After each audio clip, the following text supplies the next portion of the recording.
The 1972 $1 coin, better known as the Eisenhower dollar, is a heavy hitter in American numismatic history.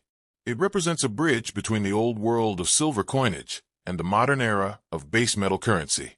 Here is a deep dive into its history, the geography of its production, and its physical characteristics. 1. Historical context, a tribute to a giant.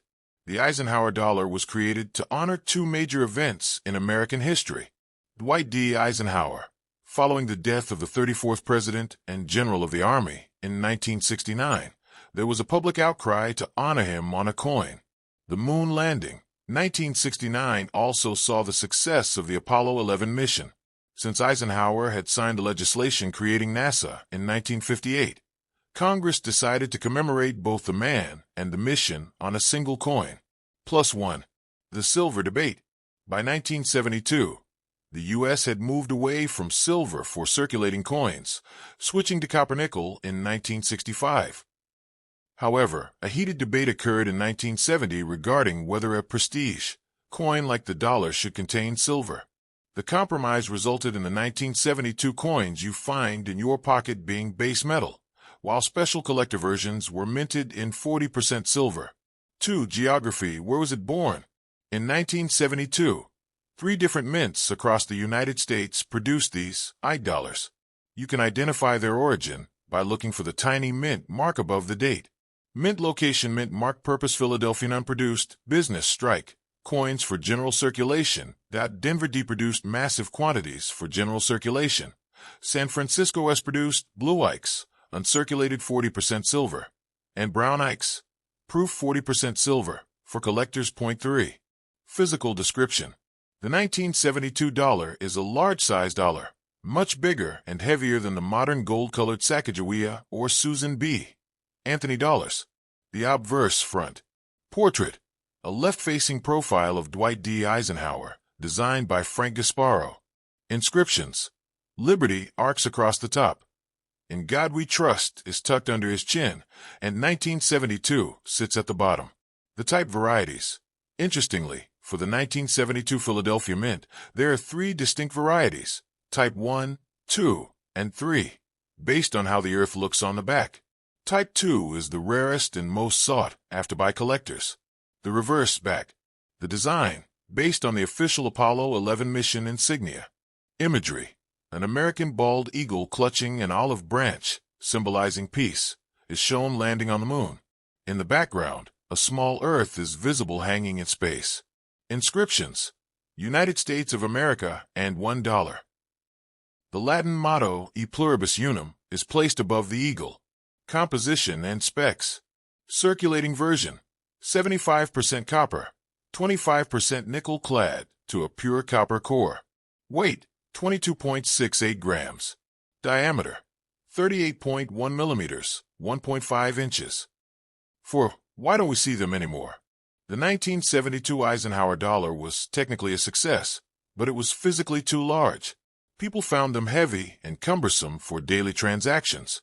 By the late 70s, the Treasury realized that clunky didn't work for modern commerce, leading to the smaller, and often confused with a quarter, Susan B. Anthony dollar in 1979. Today, most $1,972 are tucked away in jars or collections, while most circulated versions are only worth face value $1. High-quality, uncirculated versions, or the rare Philadelphia Type 2 variety can be worth significantly more to collectors. Would you like me to help you identify which type of 1972 Philadelphia dollar you have, or perhaps explain how to spot the 40% silver versions? Since you're looking to identify exactly what you have, we need to look at 2 specific things. Composition: is it silver? And variety: is it the rare Type 2 earth? Here's how to tell them apart like a pro. 1. Is it silver or copper-nickel? In 1972, only the San Francisco S Mint produced silver versions. If your coin has a D Denver or no mint mark Philadelphia, it is definitely the standard copper-nickel clad version. If it has an S, here is how to check the metal. The edge test. Look at the reading, the ridges on the side. If you see a solid silver-colored stripe, it's likely 40% silver. If you see a distinct brown/copper stripe sandwiched in the middle, it is a standard-clad coin. The weight. If you have a precise scale, a silver 1972 S weighs 24.59 grams, while the standard copper-nickel version weighs 22.68 grams. 2. The 1972 Philadelphia Type Hunt. If your coin has no mint mark, you might have one of three types. Collectors obsess over the earth on the back of the coin, specifically the shape of the islands, the Caribbean, below Florida. How to identify the Type 2? The rare one. The Type 2 occurred when the mint accidentally used a design meant only for high-quality proof coins. It is the only one of the three worth a significant premium in circulated condition. Variety. What the earth looks like. Rarity type. Either islands, Caribbean, are flat and blurred. Florida looks like a stubby finger pointing at three distinct blobs. Common type. Either earth is very round and detailed. The islands are not there. Instead, it looks like a single high-relief crescent or a blob that doesn't look like islands. Florida is very sharp. That rare type. Either islands are clearly defined. You can clearly see the Caribbean islands to the lower right of Florida. Common. Pro tip: grab a magnifying glass and look at the Earth's shadow. On the Type 2, the Earth appears much more three-dimensional and incuse, sunken in, compared to the others. 3. Current market value estimates. Common, Type 1 or 3 usually worth $1.05 to $2 if it's been in a pocket. 40% silver, estimate usually worth $10 to $15, depending on the current price of silver. Type 2. Philadelphia, even in average condition, these can fetch $30 to $50. If it's in perfect, shiny condition, it can go for hundreds. If you can describe the islands on the earth or the color of the coin's edge, I can tell you exactly what you're holding. Would you like me to explain how to safely clean it, or why you definitely shouldn't, if you plan to sell it? The short answer is, do not clean it. In the world of coin collecting numismatics, cleaning a coin is often considered damage. Even if it looks shiny to you, a professional collector or dealer can spot a clean coin instantly, and it can strip 50% to 90% of the coin's market value. Here's why you should avoid it, and the very specific exceptions if you must proceed. 1. Why cleaning is the great sin. Coins develop a natural skin, or patina, over decades. When you scrub or chemical dip a coin, you aren't just removing dirt. You are removing the original microscopic surface of the metal. Hairline scratches, even a soft toothbrush or a microfiber cloth, will leave tiny scratches on the metal that are visible under a magnifying glass. Loss of luster. Collectors look for cartwheel luster, the way light dances across the surface of a struck coin. Cleaning creates a dull, flat, dead look. Chemical reaction. Most household cleaners, like vinegar, baking soda, or silver polish, contain acids or abrasives that permanently alter the metal's color, making it look unnatural. 2. The only safe way to handle dirt. If your $1972 is literally covered in mud, grease, or sticky residue, like tape marks, and you simply want it to look presentable, follow these non-destructive steps. The soak and rinse method. Pure acetone, the only safe chemical. Use 100% pure acetone, not nail polish remover, which is perfumes and oils. Soak the coin for a few minutes. This dissolves organic material like tape residue or PVC film without reacting with the metal itself. Warm water and mild soap. You can soak the coin in warm distilled water with a drop of mild dish soap like Dawn. The pat dry. This is the most important part. Never rub the coin. After rinsing, lay it on a soft towel and gently pat it dry, or use a hair dryer on a cool setting to blow the water off. 3. How to identify a clean coin. If you bought this coin or found it, and it looks too good to be true, check for these signs of previous cleaning. The whizzed look. If the coin is incredibly shiny but the details, like Eisenhower's hair, look a bit blurry or flat. Darkness around letters. If the open fields are bright but there is dark gunk stuck deep inside the letters Liberty, it was likely scrubbed. Parallel lines. Look at the coin under a bright light at an angle. If you see thousands of tiny parallel scratches, someone used a cloth or brush on it. 4. Summary. To clean or not to clean. Scenario action. It's a rare Type 2 or silver proof. Never clean. Keep it in a protective flip or 2x2 cardboard holder. It's a common 1972 Philly/Denver unnecessary. It's worth face value or a small premium. Cleaning won't help that it's covered in sticky glue or actual dirt soak only. Use pure acetone or distilled water. Do not scrub. Final tip, storage. If you want to preserve the value of your 1972 dollar, store it in a PVC-free plastic flip or a specialized coin album. Avoid storing it in PVC soft plastic flips, the ones that smell like a beach ball, as the chemicals will eventually turn the coin green and sticky. Would you like me to help you find a local coin shop or a reputable online database where you can compare your coin's condition to professional grades? The 1976 Bicentennial Dollar is one of the most iconic pieces of modern American numismatics. It wasn't just a coin. It was a cultural event, marking the 200th anniversary of the United States. Here is the deep dive into its history, geography, and physical description.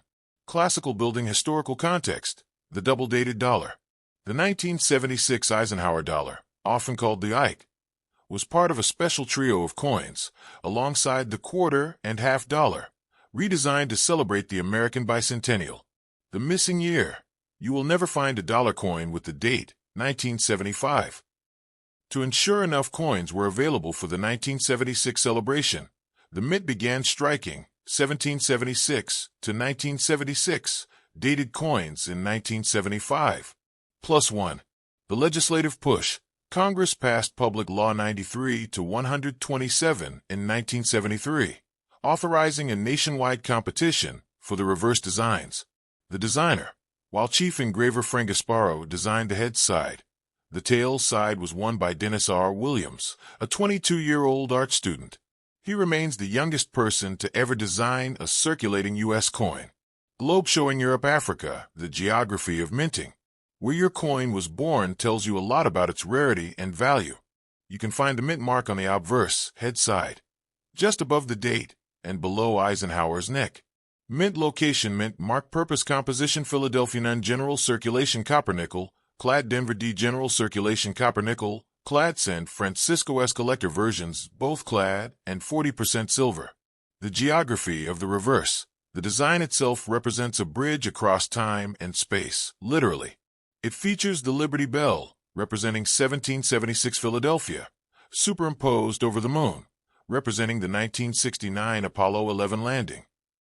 This connects the founding of the nation to its greatest technological achievement. +1. Magnifying glass. Tilted left. Physical description and varieties. The $1,976 is a large-size dollar, measuring 38.1 millimeters in diameter. However, there are two distinct types that collectors look for. 1. The obverse heads. Portrait. A left-facing profile of Dwight D. Eisenhower. Inscriptions. Liberty at the top. In God We Trust to the left, and the dual date 1776 to 1976 at the bottom. 2. The reverse tails. Type 1 versus Type 2. Early in production, the Mint realized the bold letters on the reverse weren't striking well. They refined the design midway through. +1. Type 1, bold lettering. The letters in United States of America and $1 are thick, blocky, and flat. These were mostly struck in 1975. Type 2, refined lettering. The letters are thinner, more elegant, and have clearer serifs, the little feet on the letters. These were mostly struck in 1976 and are more common. 3. Composition. The silver question. Contrary to popular belief, most $1,976 are not silver. Asterisk circulation coins, made of a sandwich of 75% copper and 25% nickel. They have a brown/copper edge when viewed from the side. Collector coins. The San Francisco Mint produced 45 million coins in 40% silver. These have a solid silver-colored edge and were sold in special blue Ikes, uncirculated, or brown Ikes, proof, packaging. +1. Gemstone. The Holy Grail rarity. The rarest $1,976 in existence is the No S proof. Proof coins were supposed to be minted in San Francisco with an S mark, but a single known set was struck in Philadelphia as a trial without the S. It is worth hundreds of thousands of dollars and currently resides in a private collection. Would you like me to help you identify if a $1,976 you have is the silver version or the copper-nickel version? To determine if your 1976 bicentennial dollar is the more valuable 40% silver version or the standard copper-nickel version, you can perform 3 quick tests at home. 1. The edge test, the easiest way.